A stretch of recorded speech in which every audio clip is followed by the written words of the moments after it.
All right, we are rolling. Welcome back to Papa G's house. As you know, a little bit of housekeeping. Remember to subscribe to Papa G's house on YouTube. It's good to be back once again, guys. Thursday, episode 66 of Papa G's house. It's good to have you all in there. And yeah, if you're listening to the show after the live stream, hell yeah. It's good to have you guys listening. Remember, the show is available on all streaming platforms and YouTube, Spotify, Apple Music, Google Podcasts, all that kind of jazz. But thanks, everybody, for joining.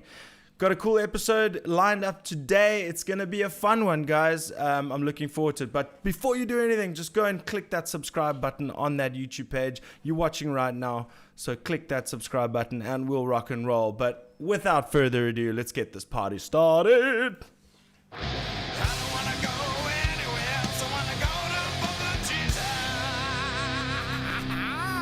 Yeah, that's where we're going. Back in your lives, in your ears, and in your face. Welcome to another episode of Papa G's House, episode 66 on this Thursday, the 15th of October, 2020.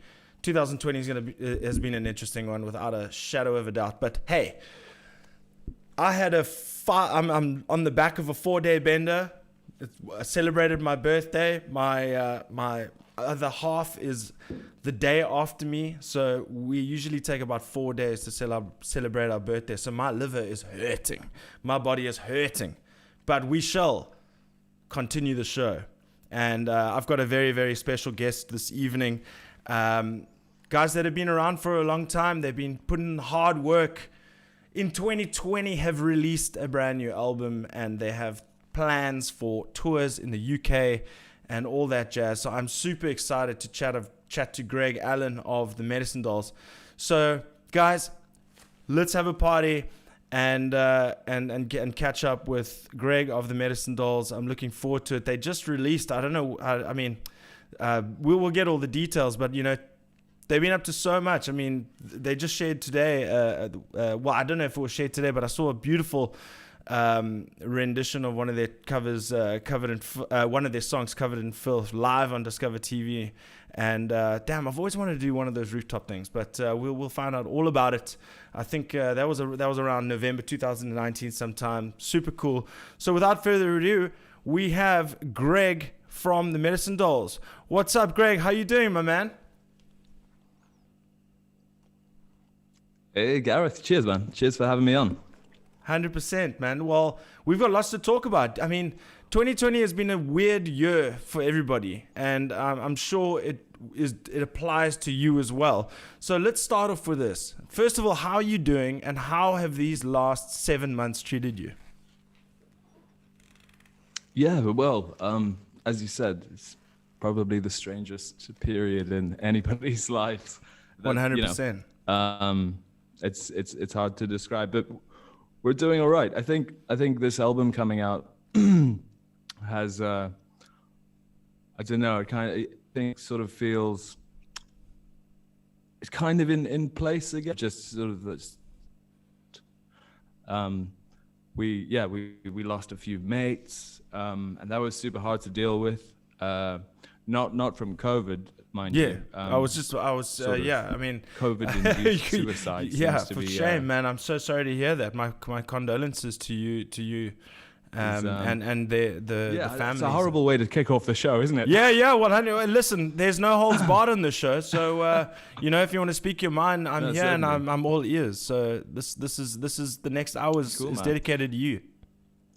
Cool, man. And happy birthday, dude. Oh, Condolences to your liver. yes, Yeah, absolutely. Thank you so sounds much. like a vibe. Hey, listen. Well, there's only one thing to do is if you're feeling a little bit rough. My philosophy, and you know, I'm not trying to pressurize anybody or anything like that. It's just my style. You know, when you're suffering, just have a little bit of a a rechmarker, they say in this country.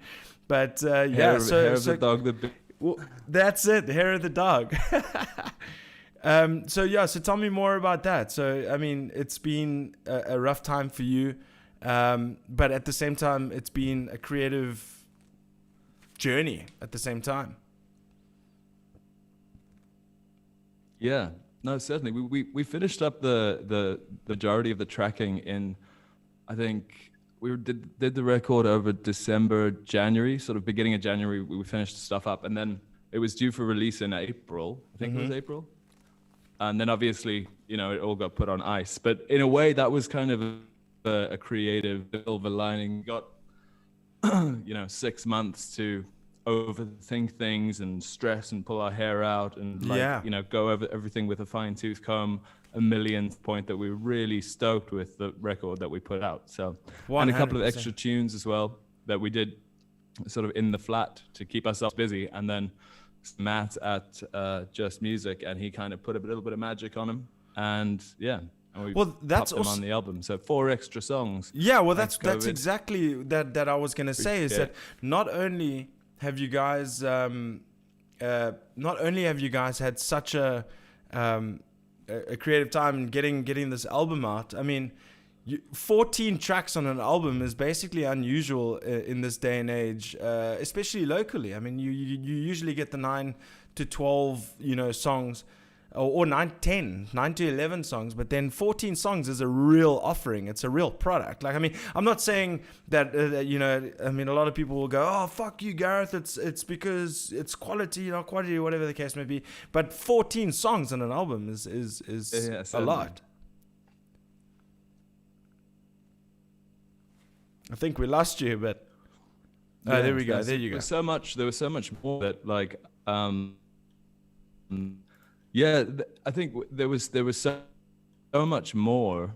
There was a lot of pros picking of the tunes for the record, because we had written a lot more, but there was like a handful previously released on EPs that we didn't want to leave in the pile, like, as songs do over 4 years. Yeah, okay, so has this all been over a period of 4 years? We didn't want to leave them behind, so we thought, let's re-record them the way that we play them live now.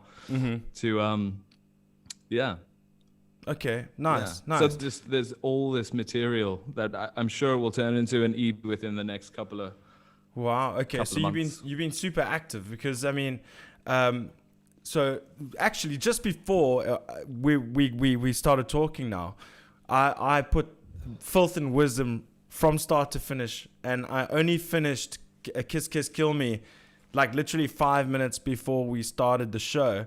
But just 2 songs prior to that, a Talking Heads cover, Psycho Killer. Yeah, man. Amazing. And both myself and my girlfriend were just like, wow, you did that song such justice. I mean, it was so good. Cheers, man. It was a daunting decision, For sure. It's been part of every playlist for every tour, and it's just one of those tunes for us. And the kind of because it's a bit of a reinvention as well. We were like, can you do that? Can you do that to Talking Heads? Or would it be, So cheers. I just No, 100%. I mean, you guys really did a solid job there with the Psycho Killers thing. I'm thinking maybe we should try to put off your video just for a little bit to see if we can get a better audio source for you. Because you're breaking up quite a bit on my side. So all right, man. Yeah. Yeah. So maybe just chuck your video off, see if we can get more of a steadier connection, and then we can see how we go, and then we can try the video at a little bit of a later stage. It says your network bandwidth is a bit low, so people are gonna have to stare at my ugly face for the next while just to see if we can get the stuff sorted. You can hear me all right? Yeah. Totally. There we go. That is actually a lot better. So let's go back to the Talking Heads cover. You broke up quite a bit there when we were chatting. But Psycho Killer, I mean, we literally were like, we were both singing along. It was like, we know the song, and it ended up being Talking Heads, Psycho Killer, and we must, like, I must add that my girlfriend was absolutely blown away. I said last week that for the Amblers, that my girlfriend sent the tracks through to her cousin, and she did exactly the same thing this week.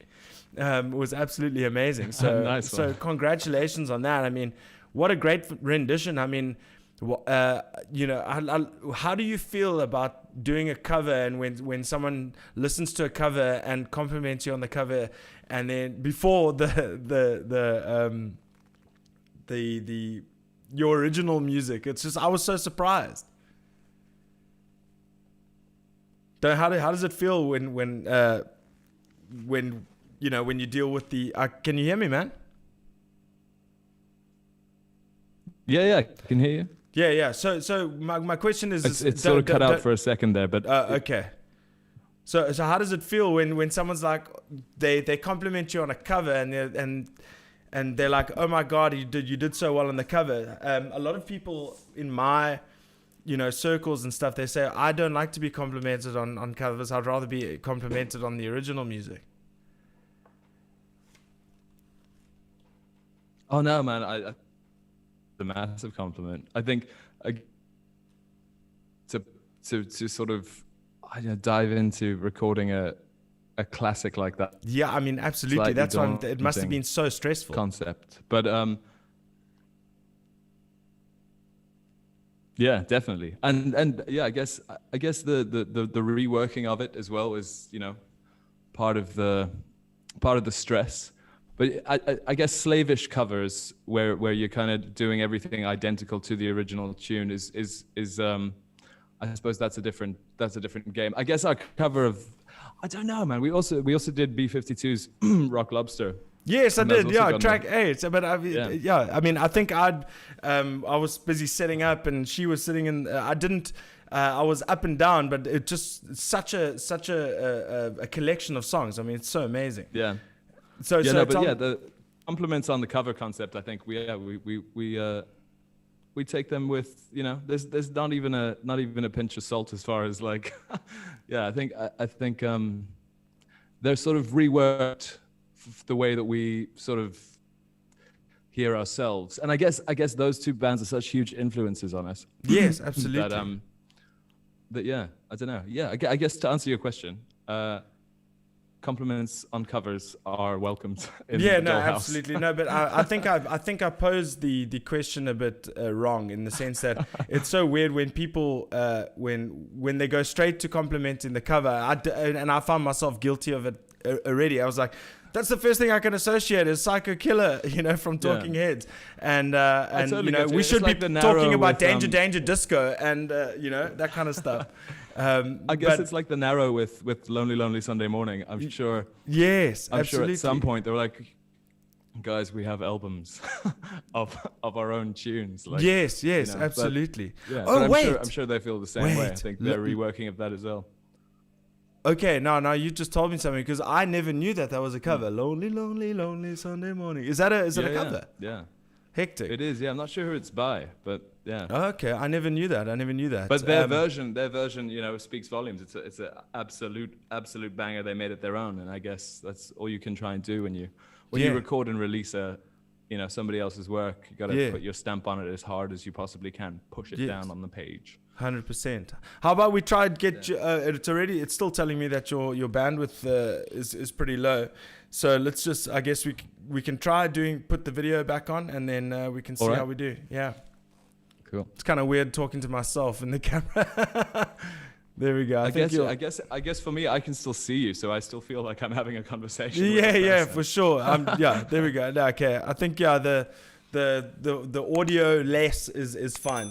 I mean the video Yeah, less cool. because your bandwidth is pretty low.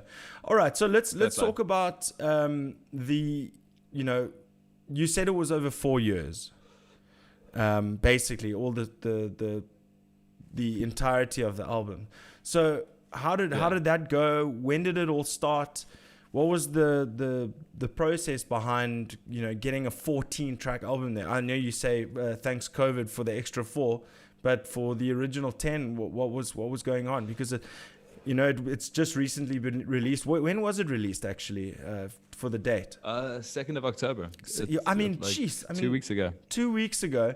So, I mean, that is a hell of a thing because obviously we went into lockdown in March.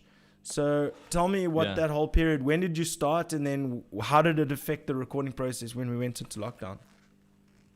Well, yeah, we sort of second half of last year, I think it was when we started speaking to Just Music, the label. And we spent sort of, I guess from July till December working on new stuff and all the little seeds of songs that didn't exist yet. And then, that was when we kind of went to write these sort of 5 or 6 from the previous EPs, because I think the first one came out 4 years ago. And then as far as the writing process was sort of second half of last year, and then we went on tour for, I don't actually remember. It was, my memory is so shot, Gareth. I'll tell you what, man. This whole COVID thing has it's caused serious permanent damage to my brain. I forget like names of my favorite albums. I'm like trying to have conversations, because obviously we recently started going to the bars and stuff again, and having conversations is like, it's not like riding a bike, man. It's so bizarre. And also, I mean, for me, I'm an affectionate person, so I like having that personal interaction, and I like to hug a person when they see it, or at least shake their hands, or show a gesture that I'm accustomed to. And I, to be honest, these last 4 days I threw caution to the wind. I'm like, fuck, I've just got to, if you get it, you get it, kind of thing. But I think that is the thing, man. There's a sort of a toss up between emotional health and the possibility of getting this thing. I completely agree with you. I had a very similar sort of attitude to, what was it, in the last month or 2 months or so, 6 weeks. I don't know how long it's been since bars opened, but or since it's kind of just, since that there was a certain amount of the weight was lifted in the last 2 months. And I think, again, having lost even one suicide in your circle, that's too much to bear. For when it gets to 3, it's like, it's almost too surreal to even mourn. It's and I think that's also why we just have you had 3 losses in this time? Yeah. I'm so sorry to hear about that. My humblest condolences. I mean, I know we kind of like laughed. What a great way to start a show. But damn, dude, I really send my condolences and love to the families involved and affected. Just carrying what you're saying. I can't believe that even, I've known of relationships to fall apart, but not lives. Yeah. And I think that's what sort of the emotional health versus the physical health possibilities. Because I guess in my mind still, the thing is, it's a serious thing. I'm not part of it's a hoax or that's all bullshit. It is definitely a serious thing. But it's not as, and it's to be feared, but it's not worth having fucking dead mates over, Yeah, no. And if those 100%. people if they could have headed to the bottle store and gotten a drink and gotten a cigarette, I think they would still be fine, So Sure. I think I've got a lot of I'll never forgive those fuckers for that. Just that, like all of the other, stay in your house, all that stuff. Fair play, man. Fair play. I totally understand it. I'll never understand taking away the vices and making people too shit scared to go and visit their mates. That doesn't make any sense. Sure. That's crazy, man. That's crazy. I think, as we were saying, the toss up, like we've just booked our first gig, and we announced it sort of tentatively. We haven't said where we're playing yet, but we're doing this Halloween thing.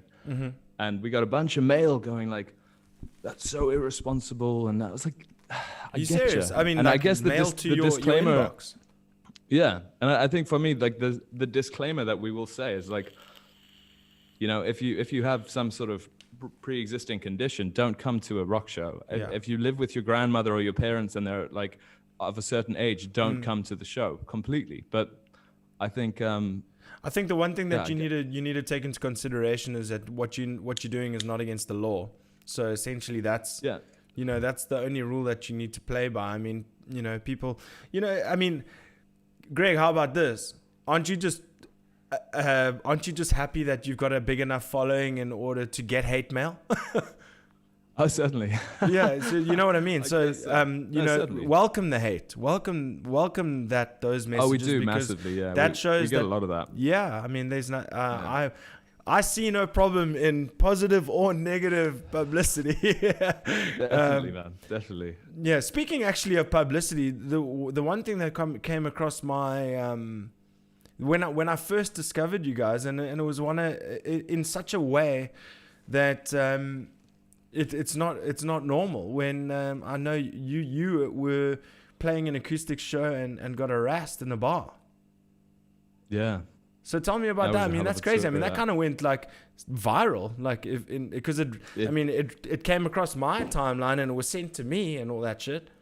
Yeah. Yeah, that was a hell of a thing. So the full story with that is we had a couple of months off in between stuff, and Bexy had a bunch of art projects to do. So I was like, I'm just gonna book myself like a national acoustic tour and just like hop on a bus and like just go and play with my mates and like, all the way up the Garden Route and then PE and Durban and all the way around to Joburg and then come back over like a 3-week period. I think it was the second gig of that tour was in PE.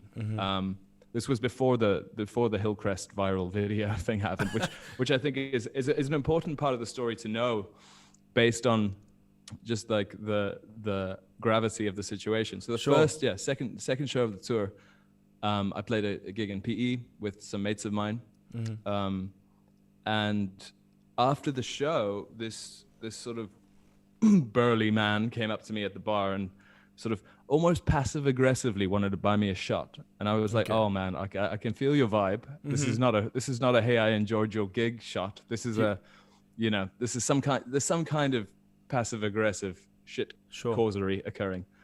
So I was like, "No man, I'm all good, thanks." And then a couple of minutes later, he put a shot in front of me, and I was like, dude, I really don't want a shot. And then he grabbed my garter on my leg. So I wear a garter on my leg. And he pulled it and he said, "What's this faggot shit?" Sure. And I was like, "Oh, okay, cool. Right." And then, so we had words, and I was like, was this before or after your show? This was just after my set. Okay. Yeah. And we sort of squared up a little bit, and I was like, and he backed off and everything was fine. And I was talking to a mate a couple of minutes later, maybe like 15 minutes later, and out of nowhere, out of the darkness of this bar, came this very large man's fist connected with my jaw. And like, I was like, sort of saw stars and stumbled backwards. And then, the bouncer got him, dragged him towards the door, and I went after him and the bouncer. And then his mate grabbed me and threw me onto the floor and stood on my neck. Jeez. What the fuck?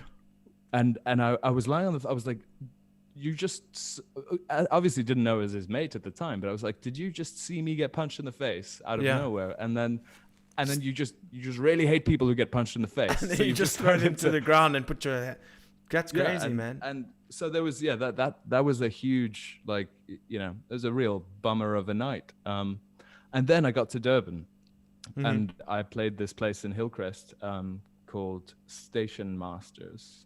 I will say the name. Okay. Wow. Okay. Whoa. So building this up in the sense that you've already had an incident, and now this is now going to be a second incident.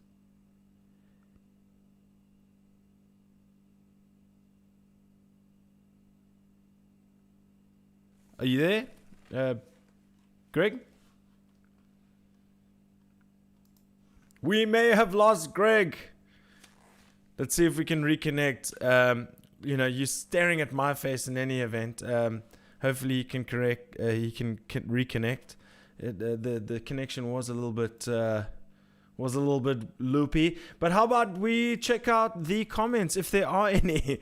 Let's see. Gabriella Charmé says what's up and gives a little heart there. Yeah, there we go. It seems like we have lost Greg. We'll see if we can get him back. Yeah, we've been a bit cursed with the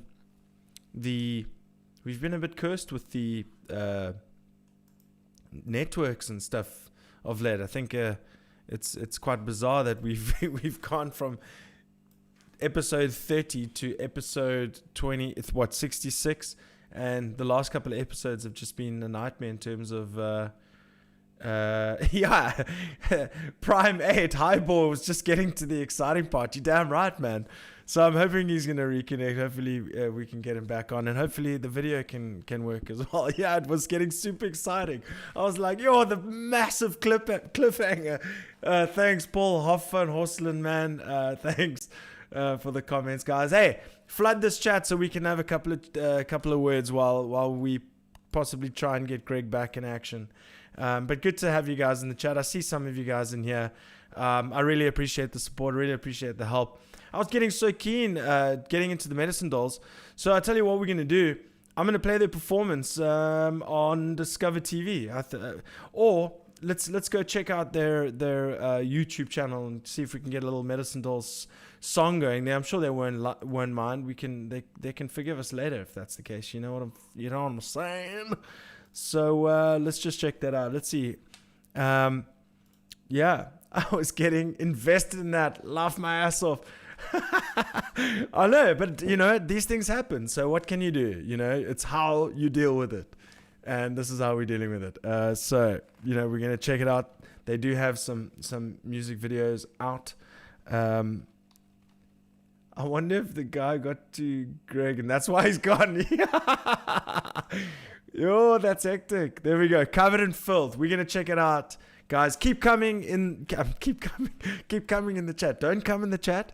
Keep commenting in the chat because if that's the case, we're gonna rock it. So here is Medicine Dolls Covered in Filth on Discover TV. Woohoo!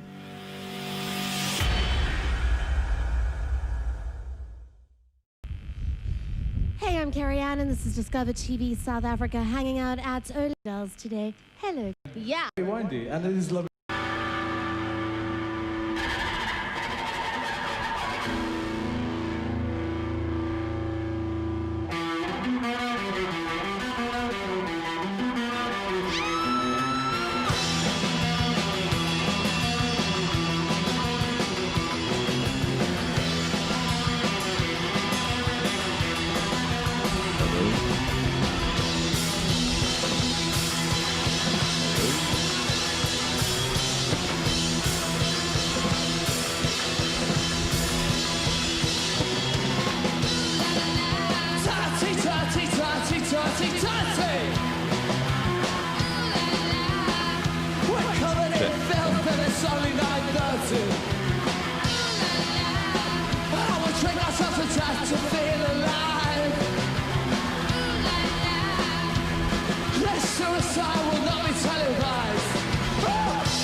Hello?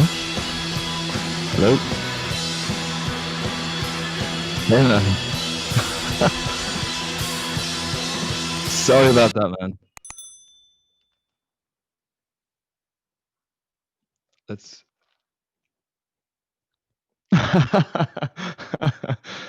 Yeah, sorry about that. My laptop's from like the 1900s. So.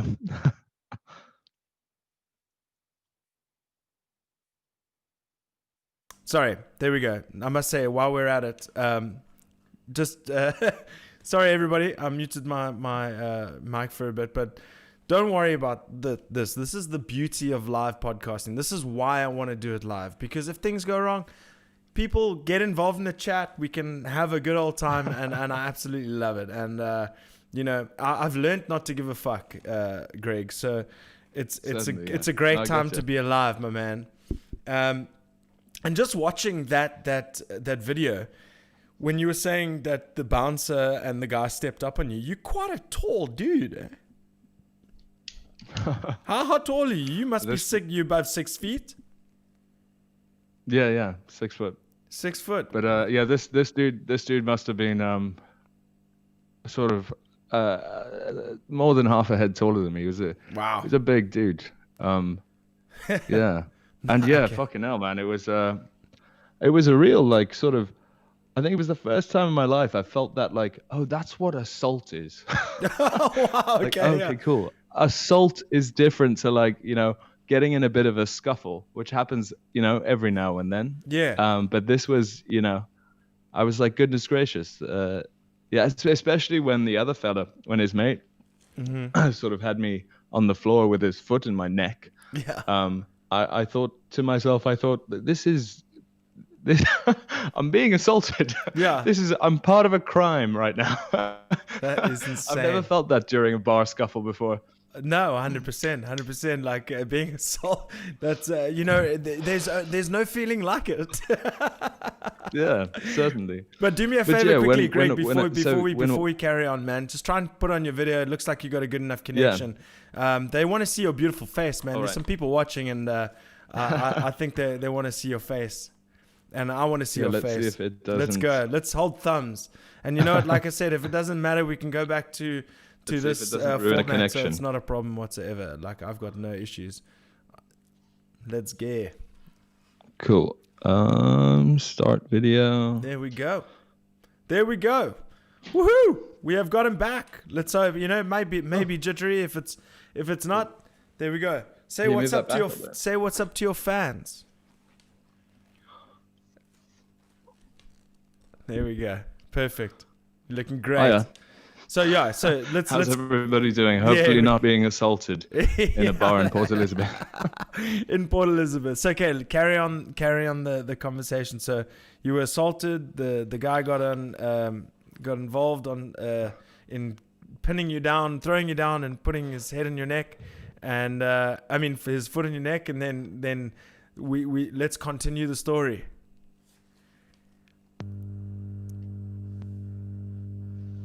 Yeah.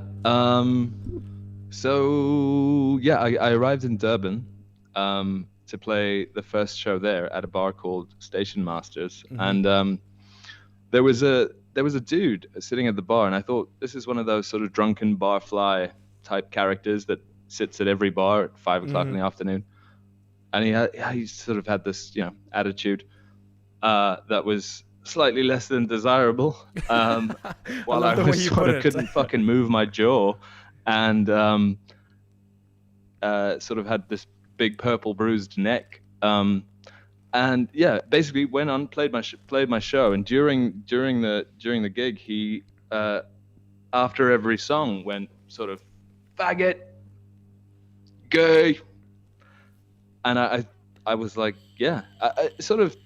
I think with the PE thing on the back of that that last show, yeah, it sort of got to me a lot more, because I'm so used to being heckled. It is why I live for that. It's part of the gig in my mind. And yeah, but so yeah, he took it a bit far, and a friend of mine was the girlfriend of the opening actor. Actually, she started filming him. And just sort of got him in one of his sort of just as he sort of went gay. Yeah. And I kind of lost my shit and sort of ad-libbed a song called Wanker. Yes, which I has watched gone that, on man. to probably be the most successful tune I've ever released. Yeah, well, listen, gotta be honest, I saw that and I thought, Yeah. dude, that you handled that so well. You handled it with absolute class. And you know Yeah. what, you know what you did. But You the took real yeah? the thing of the story is that he ended up it turned out he was the The owner. sorry, the connection just got real bad then. Yeah, no worries. Yeah. It turned out he was the fucking owner of the bar. That's crazy. Did you And I get? thought to You didn't myself, get any "Goodness free gracious, drinks I or hope I get or paid." your. Which I did, thankfully. Oh wow, that's crazy. I did, man. yeah. That's crazy. I mean, I'm sure they didn't want to have any more. Now, did they pay you and keep the end of the deal post as in post the video, or did they pay you on the night and say, listen, what's up, or was it someone else handling the cash? So the connection went real bad there again. Yeah, no. Okay, I didn't let's hear actually let's go back to chucking the video off, because then I think we'll get a better audio connection. Audio. So, yeah. Why not? The first of I think of many, so it'll happen. So yeah, don't forget to subscribe to Papa G's house. So what I'm saying is, so did he keep his end of the deal post the show or post the drama? So yeah, that's I guess it's all quite a blur. Mm-hmm. But after the show, I went to the guy who booked me, who runs the like I guess the entertainment side for that bar, and I was like, like fucking pay me, dude. I'm out of this joint. Like, and he did. But then while I was sort of standing around waiting to get paid, the owner dude came up to me, all as if he didn't even remember the lyrics to the Wanker song, which is deeply insulting because. Jeez, it's a hit. It's an He, instant hit. He sort of forgot that the whole thing happened and came up and started fucking pulling my hair, man. And I thought, Jesus, now that I know he's the owner, his behavior is just beyond. Because at the time, I didn't fucking know he's the owner. But I was like, this is your joint, and you're gonna like try and pull a motherfucker's hair, like a grown man walking up to another grown man to pull his hair. And it was fucking hilarious by that point. That's crazy, man. Yeah. I mean, it was super ridiculous. Yeah. Yeah, no, you said you got it? I got a phone call from him the next morning. Mm-hmm. I think because obviously his people sort of went, listen, man, this is what you've done last night. And he was totally hammered. Yeah, totally hammered, which became his excuse for it. Well, I mean, there's no excuse for it, asshole. No, this is the thing, man. And again, like my attitude towards being wasted as an excuse is the only way that excuse works is if you've got a receipt in your hand for like a fucking rehab center a signed affidavit saying that I will no longer drink alcohol. Otherwise, I was wasted doesn't make any sense to me. Yeah, I mean, it's just an easy cop out. And I had no idea how much it was going to blow up, because when Layla posted the video that she had taken, I kind of went like, yeah, fair play, man. Like, this is, that's what you get. And then it just went fucking nuts. Nuts. It was like 27,000 fucking shares or some shit. And I had newspapers and stuff phoning me, and I was like, where'd you get my number from? And they were like, we're newspapers. Newspapers can get phone numbers. Yeah, don't you think that's so is actually how scary? it works. That is so scary. Like, I'm a newspaper, I can get anything. That's absolutely crazy. Man. And then it blew up to a point, like I kind of had a lot of anxiety about it after the first day when I saw the views on that video going up, and I was like, shoot, I feel, I guess being sort of an empathetic person, I was like, the dude was such a dickhead, but I feel bad that his like reputation is being sort of torn apart. For sure. But at the same time, I think I thought that for about 5 minutes, and I was like, shit, dude, like I mean, he was wasted, and then I realized it's not me that he's offended, because if he was sort of screaming homophobic slurs at a gay dude, it would be a different thing. But he's screaming homophobic slurs at a straight dude who stands very much for sort of obviously not saying homophobic shit in general. Well, duh, it's fucking 2020. So I realized the problem. I realized the problem was like, that feeling bad for him for a couple of minutes. After that couple of minutes, I was like, nah, man, I don't feel bad for him, because all of the sort of LGBTQ community that were friends of mine in the audience, I was like, you're really putting this on them more than, like, man, I get called a faggot every day of my life. I wear women's clothing in bars where it's not sort of supposed to happen. I do that on purpose. It is just sort of the way I am as a person. I quite like the negative feedback I get. I own it. But why do you think? Why do you think that? Like, let's deal with that quickly. I mean, we can continue the thing. But look, you're an artist. You're an artist. You create music. You fit in the realm of what you are creating. It may not be be a gimmick, but it is who you are, and it is what you're all about, and it's what you want to portray through your music and stuff. You're an identity. You don't separate the music from your personal life. You are the music. You are the product. So why do you think people have such a fucking problem with it? I guess I think psychologically it's a really fucking interesting concept, man. Like, because it's almost like, because you're so out there with the way you dress, or if somebody is, they do something that's a little bit, out there. It's almost like that out there-ness takes away from certain just general human interaction rules that exist. For example, just a regular straight cut guy sitting at a bar by himself on his laptop, or whatever regular straight cut guys do at bars while they're by themselves. If somebody walked up to them and pulled on their fucking hair, it would be it's gonna kick off. It's gonna kick off. Thing you can imagine. Absolutely. Like, it would be the strangest thing. Like, what on earth is this person doing? But somehow, because you've put yourself out there, it's like you've opened a door to weird human interactions, and that can be unbelievable positive. And you can go out on a Friday night and have a pint by yourself at a bar, and then come home on Tuesday morning going like, that was a fucking brilliant weekend. Or the opposite can also occur, where somebody sort of goes like, this guy he's broken some weird code that society has by looking a certain way, and therefore I am now in his little universe where I could just be sitting there, like, thinking about an ex-girlfriend or whatever, just, minding my own business. And somehow it's all right for somebody to come up and go, pull on your fucking hair, man. That's a strange thing. I mean, I guess if you just for me, I mean, I would, for instance, if someone's putting themselves out there and they maybe dress a little different, I mean, but the thing is, it's for, the way you look is no different to me. I fucking, I grew up with that stuff, it's no different to me. But for me, as a, I don't particularly dress in any particular way. But say if I had to meet you in a bar, I'm the type of person that would be like, wow, I'd rather engage and find out what you're all about instead of heckling you, I'd be like intrigued and be like, I want to hear a new fascinating story today. And absolutely, it's closed-minded fucking people, dude.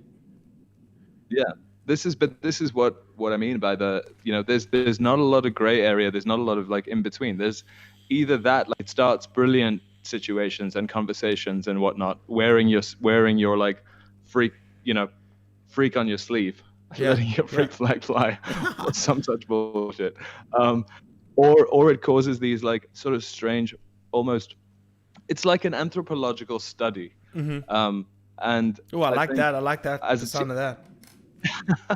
As a teenager, getting shit for like wearing like makeup and whatnot. Yeah. It was I liked the positive attention enough to deal with the negative attention, and I think I've just, as a 29-year-old man, I've never put that part of myself down. I think I like that people know.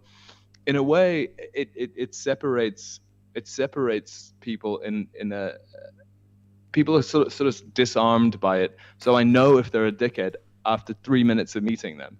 Whereas like That's pretty cool. if I maybe weren't so out there, I would have to have a 45-minute conversation with somebody before I found out that they were a homophobic, racist dickhead. I can pick that up quite easily based on the way that they treat me, and I think it makes for I guess that's We're living in some interesting times here. It's very so endlessly interesting. Just dovetailing on what we're saying is like, when did this all start? When did you decide that you wanted to be punk rock, post-punk, that kind of vibe? I guess like 12, 13. I think I started dressing slightly outlandishly, and again, man, back then why do you call it outlandish? This is also, it's a style. Well, I guess yeah. For me, it's a style. I don't know. It's a style. Certainly, it's dressing with a sort of with intent. I guess that makes sense. Yeah. Whereas like some people don't necessarily dress with intent. They're just sort of and that's they fair follow enough trends. as well. They don't set them. I'm not drawing. Yeah. I guess that's But I think 13. I remember going to grade 7. I went to go watch the girls play hockey with the rest of my mates. Such a great memory, actually. Oh wow! So explain. That's not crossed my mind in so many years. We went to go watch the girls play hockey at this like hockey tournament or something, and I had like my jack boots and my tear makeup and black lipstick on, and I got shat out by the grade 7 hockey coach, who was like the sort of head of our school. In front of the stands with all the parents, and I remember thinking like, well, looking back, that was my first gig, Gareth. Wow. I remember thinking, this is fucking fantastic. Amazing. Just the shock and awe. And I thought to myself, like, yeah, that'll probably do. I'm probably still riding the high from that sort of amazing family event. And I think, I just sort of it went through phases of being more and less extreme over the years, but I think that's where it kicked off. That's where I got bitten. Okay, well, that's great. Okay, then the next thing is I want to ask you, what is the significance of the garter? Because I have noticed a garter in many photos. I think it is a staple in your style. You don't have to tell me if it's a secretive thing that you want people to interpret them for themselves, but what is the significance if you do want to divulge that information? There's no secret or any real sort of statement about it. I guess so initially I got it off a girl when I was about 19 years ago. Goodness gracious. Okay. And I put it on and I went, yeah, that'll do. I think Sid Vicious wore one. Yes, Pete he Doherty did. wore one. And I kind of went, as soon as I put one on, I went, yeah, that's for me. Fuck yeah. And man. again, it became one of those things that starts a conversation wherever I go. So what's that about? Yeah. And I think what's that about as a concept is that's sort of the manifesto of the style. Yeah. And what's that about? Yeah, no, but with it also, let's talk about your band members. I mean, you got Bex. I think it is Bex, right? Bex. Yeah. And she Bex, know what? I saw Bex. I saw a photo of her today, and got to be honest with you, she looked like Joan Jett. Yeah, man. Is that an influence of hers? She's the queen of rock and roll, dude. Yeah, big time. Okay, so I'm not far off there. I mean, she really. I'm actually going to pull up the photos for the listeners to see. But there was one specific. I mean, there's many, in fact, that where she looks like a reincarnation of Joan Jett, especially when she's got the black hair. Yeah. It's insane, man. But Yeah, I no, mean, I was seeing if I could find it there. But so where does your relationship with Bex? And then unfortunately I didn't go as far as to find out your drummer's name, but he looks like he's an absolute machine. Yeah, Kai is a machine. There we go. I'm gonna pull this up and for a the fucking listeners great quickly. I mean, drummer. this is unbelievable. Tell me if you can see. Oh shit! Just hold on a second. I'm gonna pull that up again. I've just lost it. Okay, so tell me where's the relationship with Beck and you come from? I mean, So go for it. yeah, we met I think we were about 18, I guess. Mm-hmm. And yeah, we dated for about a year. Between I think we were 18 or 19. I don't remember. It's all very blurry times. And then when that ended, we were just like, it really only ended because we were like, we're friends, man. This isn't one of those relationships. We kind of realized that. And then we've just been sort of best friends for And the how last is 10 that? years. How is that? Like when you date someone and then when you break up with them, you love them, right? That's your partner in crime. And then how does it go? Yeah. Because there's an emotional connection between the two, and then there's a creative connection between the two. How do you separate the two? Because for me, just from my past experiences, my past relationships and stuff, I don't think I would be able to be like, hey, let's be friends. We used to do the dirty and do them damn things and have a good old time. And then you go, let's now start a band together and do this. And you can see in all your performances and all and your dynamic that you guys have really got a special relationship. And I'm not all that surprised to hear that you guys dated.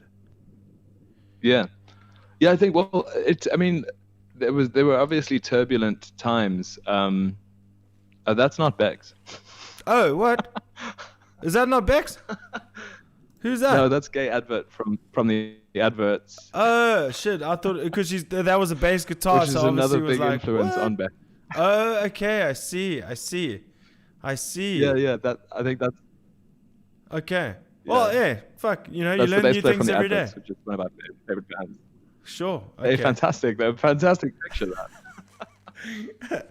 Edit that part. I'm only joking. I don't edit shit. So yeah, carry on with this. So you. No, so that's great. yeah. So you're in the relationship. Yeah, and then they you were started. Yeah, it's crazy. Afterwards, there were like some turbulent times, certainly, as with any relationship ending.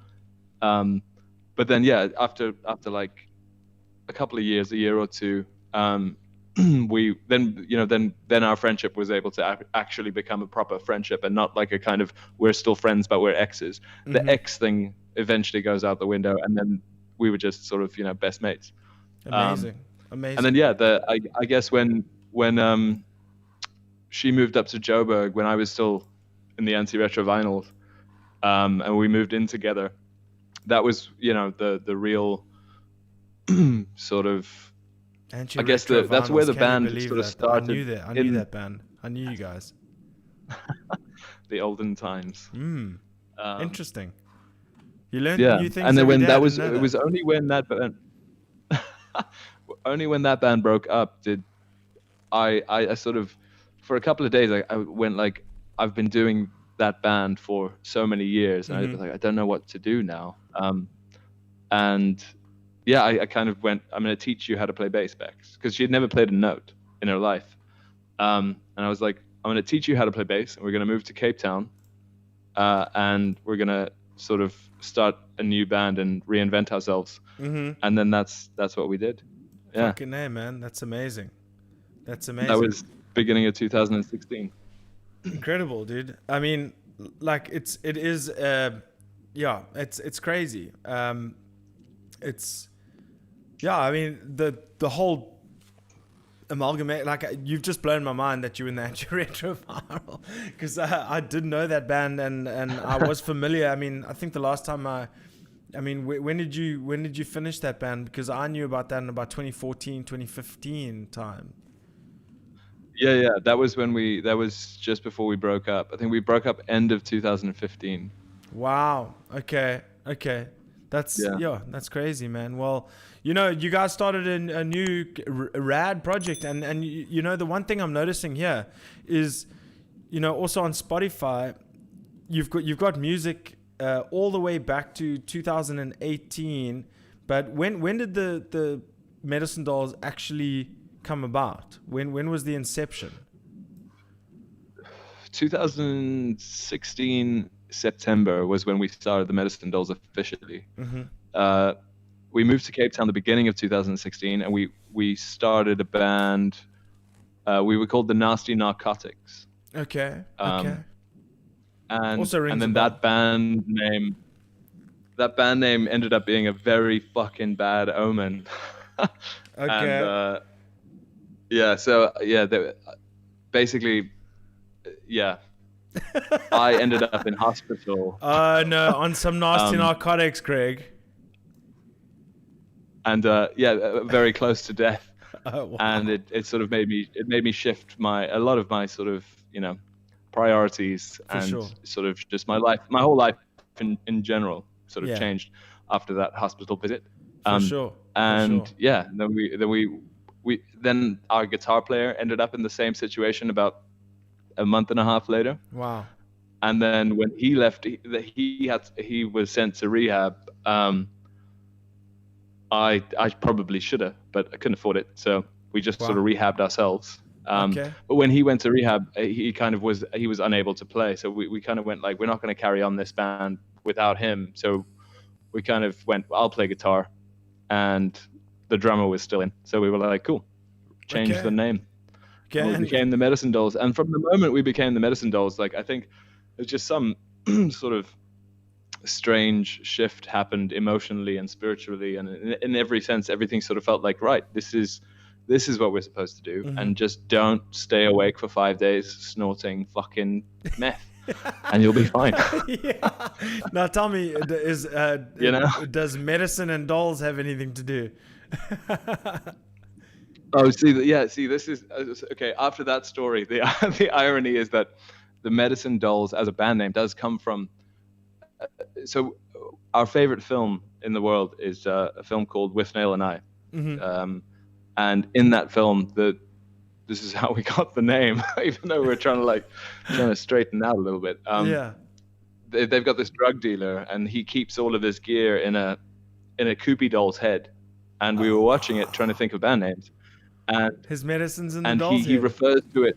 He refers to all of his gear as medicine, and Bexy was like, the Medicine Dolls. Wow. And the moment she said that, I was like, that's a fucking great name, man. It is a great. So I had her painted. I had her painted on my guitar case that night, so that we were like, we've dedicated it. There we've we go. dedicated to this name. Well, I wouldn't be disappointed with that. I mean, that's amazing. And we cleaned up our habits as well. So. Fantastic, man. And now you're just on the red wine and cigarettes.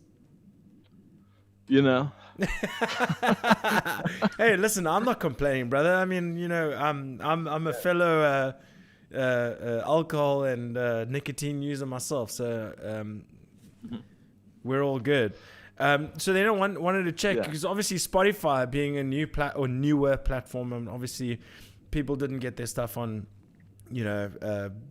before, I think 2017, 2016, when DistroKid and all those places started distributing. Yeah. So you've got two releases in 2018, A Good Chance of Bad Weather and Lost Love, and then you got then there's another one, and Lost Love Lullabies. Which came first? I mean, I'm sure Good Chance of Bad Weather was released as a single, and then the album followed shortly after. Yeah, so there was an EP called, I think Lost Love Lullabies was the beginning of 2018? Yeah, very beginning of 2018. I think it was like, we released it January 1st, 2018. And then Good Chance of Bad Weather came up a little bit later. But at the time, we weren't releasing our stuff on Spotify and all of that. We were just doing sort of CDRs, and it was on SoundCloud and whatnot. And then we got a call from the label It's always good when you sort get of a call from the label. 2018. Yeah, absolutely. Well, from our mate Matt at the label, and went like, guys, you're not on It's always good Spotify when and you get a whatnot. call This from is- Matt from your friend at the label. Yeah, and he was like, you know, would you guys be keen to sign just a digital release deal so that we can put up all your past EPs on Yeah. Spotify and whatnot? And we were like, yeah, why not, man? Doesn't make any difference to our lives. No, for sure. It just adds us to more platforms. But yeah, and then the first 2 EPs we didn't put up. Okay. Because I mean, you again, guys had there were really tunes that we by then even had evolved so much that we kind of went like, yeah, you guys released Yeah. music prior We to had 2018. That's my whole point. Yeah. So there was an EP in 2016 called Loose Change. 2017 we released one called, what was it called? Sick Like Paradise. And then yeah, those 2 we were like, there were tunes that we really wanted to rework and release, you know, sort of in the future. So we didn't put those up at the time. But yeah. And then so we were. Yeah. Sorry, man. No, not at all. I was just saying we were a little bit late to the game as far as streaming things worked. And in my mind, it was always like, you know, we make DIY CDRs and send them through the post office, and that's how we do things. I wasn't too interested in the streaming concept, but unfortunately, that is just the way it works. Welcome to the new norm, baby. Then we started doing both, and now we're not doing the DIY thing anymore, but we've got the label making us premium qualities. Premium quality. And And then where does a compulsion to ruin fit in? Because Covered in Filth was on that release in 2019, but wasn't and then just want to check. No, sorry. Yeah, that was the because it's also track 10 of Filth and Wisdom. Yeah. Is it like a those were, remaster? again, songs that. Oh yeah, it's totally re-recorded. Okay. And again, like even in that year, the songs had evolved to the point that we didn't. Those were all of our previous EPs had been recorded on my laptop, the one that died just now. Did your laptop die? Is that what happened?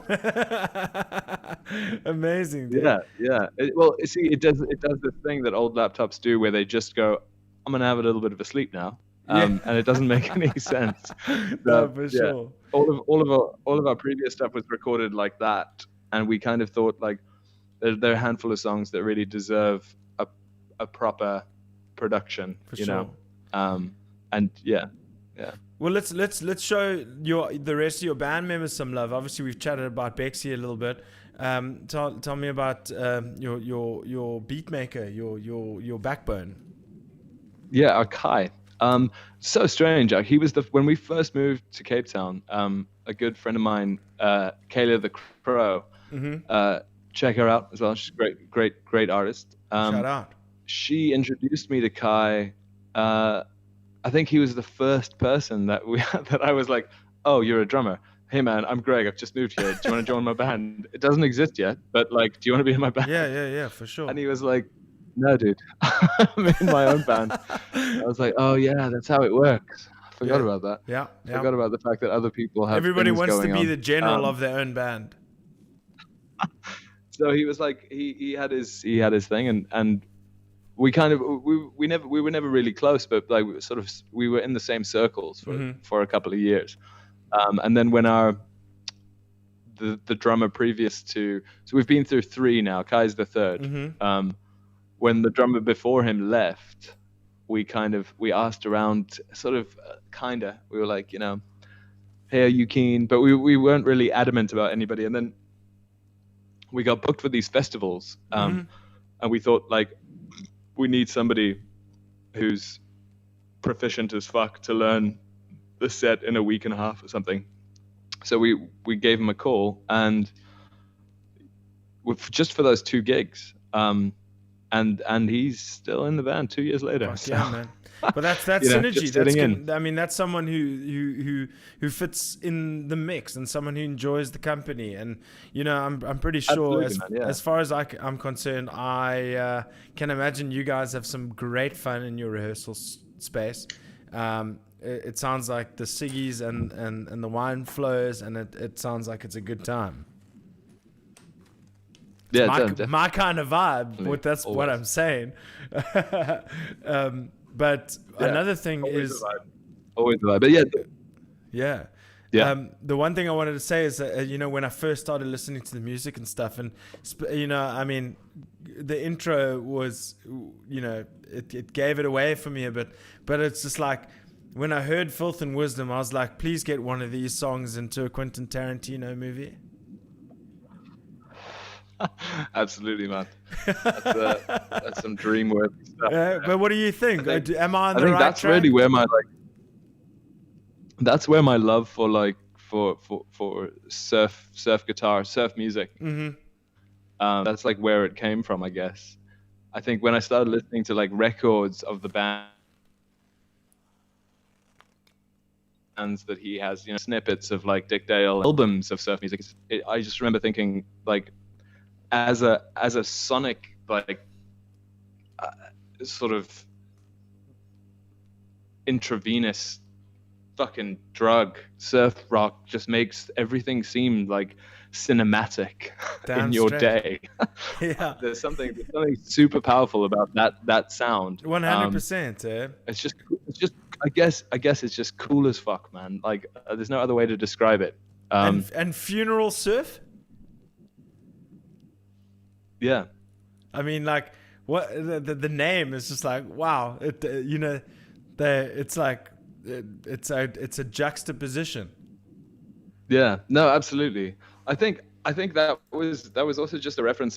That was a working title, like as when you're making a record and you come up with like, if something sounds a little bit like Gogol Bordello, you'll call it the Gogoli one, or if something sounds like the Doors, you say Doorsy tune, take one or whatever. No. I've got a lot of Doors and a lot of Rolling Stones like, and a lot of stuff from this album, like just elements. Yeah, and I think that as a working title just stuck because it rolled off the tongue. For sure, cool as fuck. Funeral stuff. We were like, I think that's just what it should be called then. Because I think initially, before the lyrics, of which there are like 5. For that tune. Before there were any lyrics to sort of base a song title,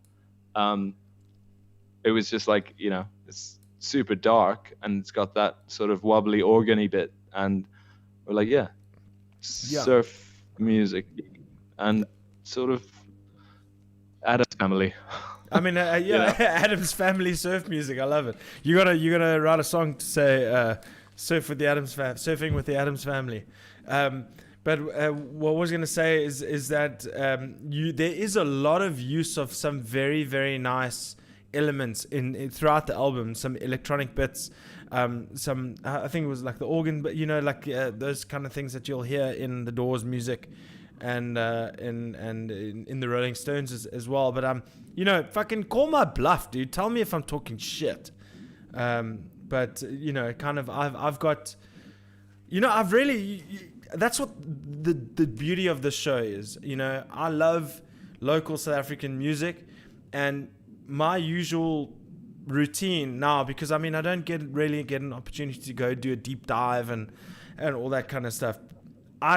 If there's the latest release, I'll put it on start to finish the hour before I start the show, and I have a couple of drinks with my missus, and her and I will like go, oh wow, and start going back and forth on how we feel.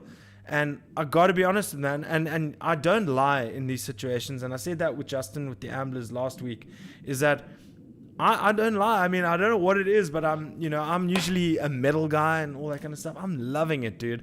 I really, really enjoyed the entire album today. I can't wait to go and deep dive in the rest of them. And at the same time, you're in Cape Town, dude. Let's have a follow up in person. Yes, man. Yeah, certainly, dude. That'd be great. Okay, well, I'm not going to keep you too much longer. Absolutely, man. Look at that.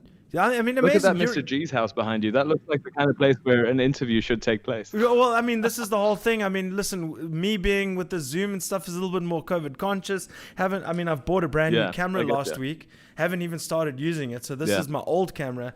I've got my new camera sitting right there. I've got another camera right here.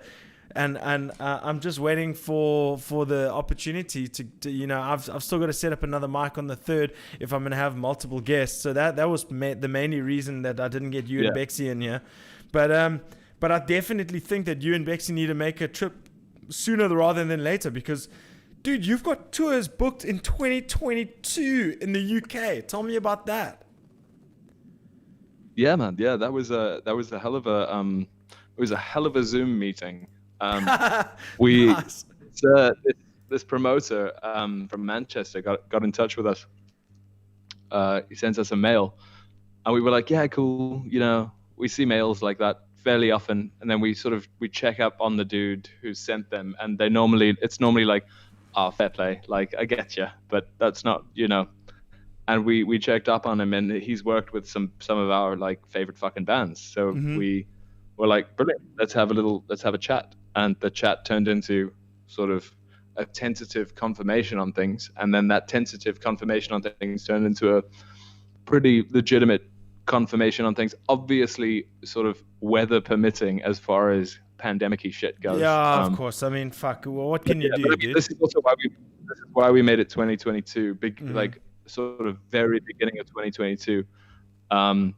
Just for that sake, for the sake of yeah, pandemic. just gotta, the issues that come with booking a show, then canceling a show, and then refunding tickets and all that shit. It's just seriously, it is. Oh shit! Sorry, my bad. It's unpleasant. So that is something that is crazy. But I've got a couple of questions in the chat for you. Got Richard Anthony Shemley. Greg, did you learn anything from your super old bands like the Otherwise that you applied to the band today?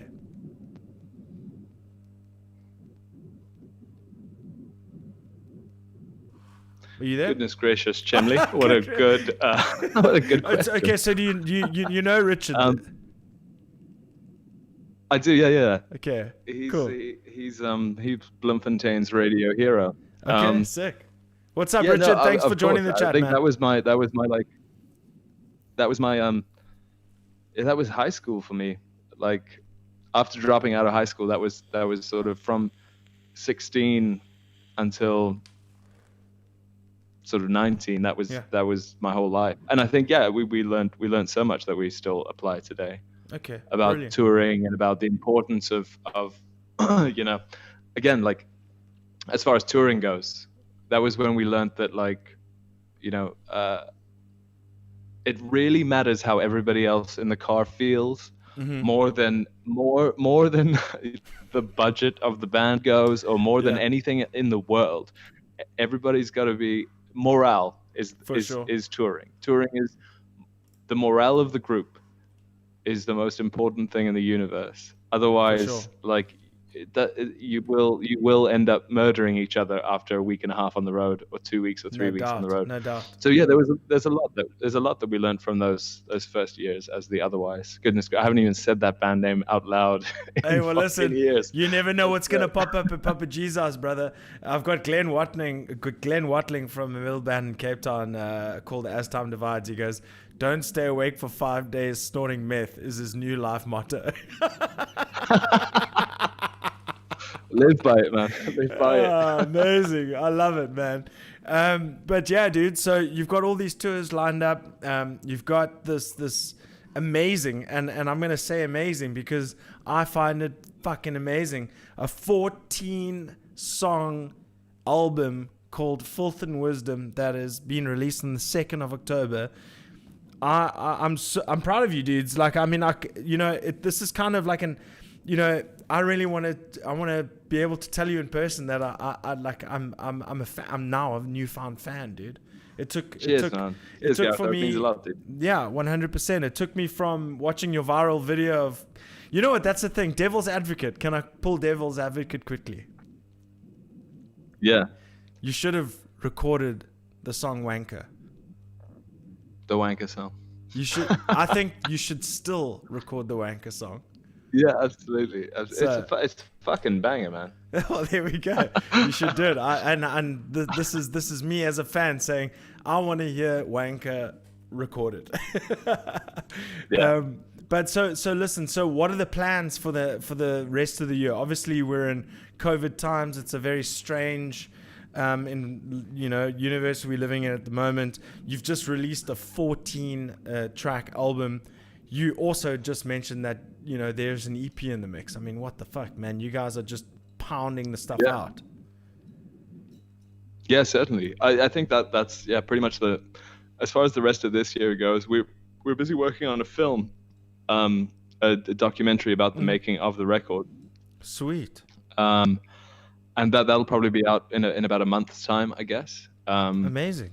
And yeah, we're busy. So we're that busy. means it's almost done. Yeah, it's coming together. Yeah. Sherbet. That's crazy, man. That's awesome. Yeah, it's I'm really excited about it. It's like a sort of 40-minute little short film about the whole process and interviews amazing. with everybody and yeah. I look And forward to then it. yeah, we're at the moment we're busy booking a bastard of a national tour for February.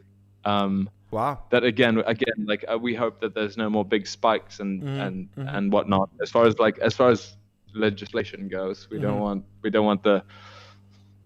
those laws to change. But they may very well. But we're like, we're rearing to go. We might as well book it. If the laws change, we'll postpone it. That's fine. But if they don't, then there'll be a massive national tour in February. That's kind of go-getter attitude. It looks like you a need to month have on in the this road. kind of vibe, eh? That is the kind Definitely, of attitude man. you need to have. And Just also, like go until they say stop.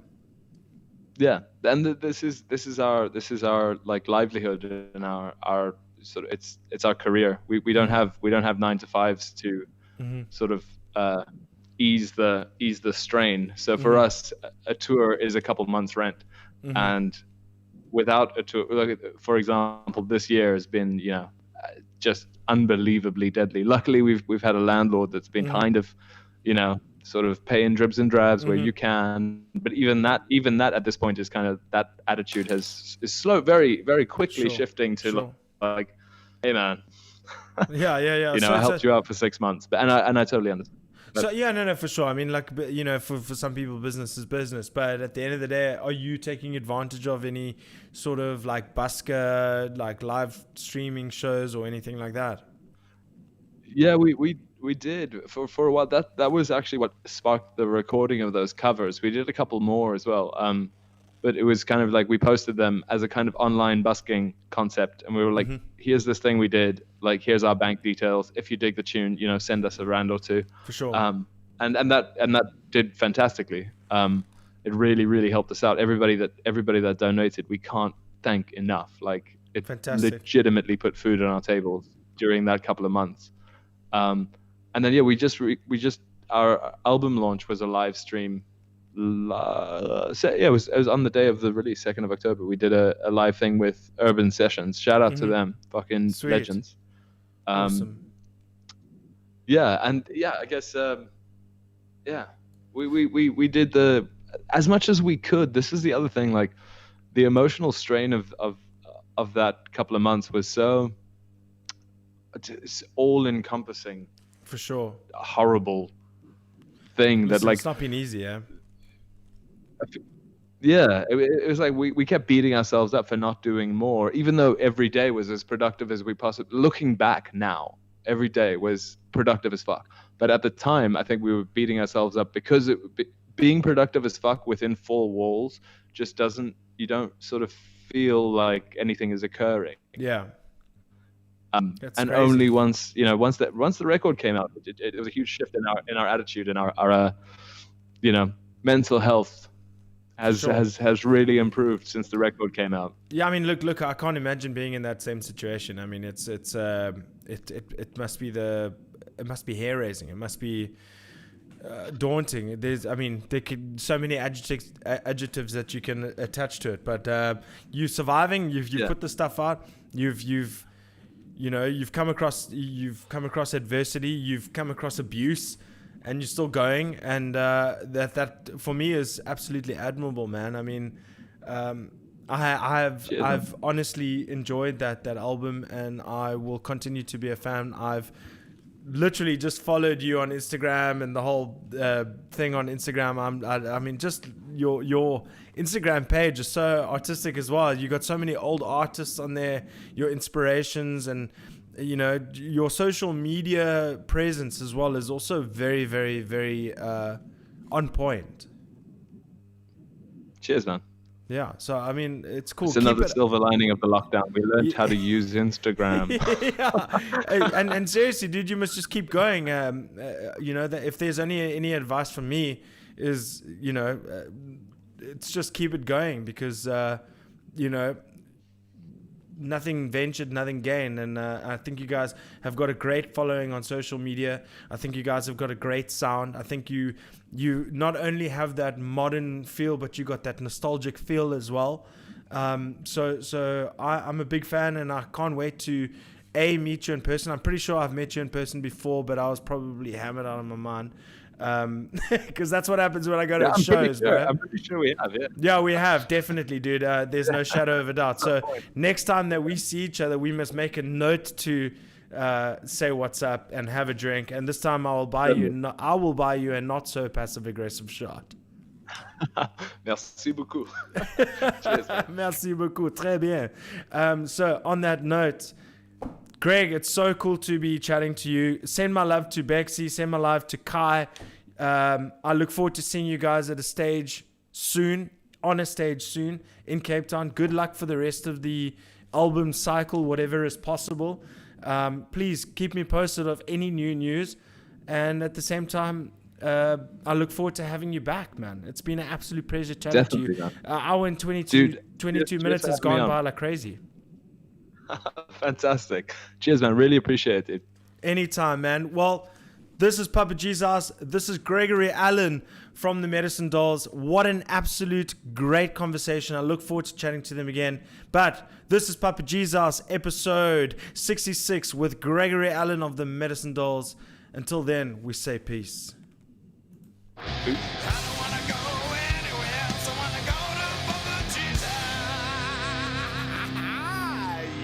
That's where we're going. Cool. Sweet. Cool. Thanks so much, man. Seriously, really appreciate it. That was a great chat. Anytime, my man.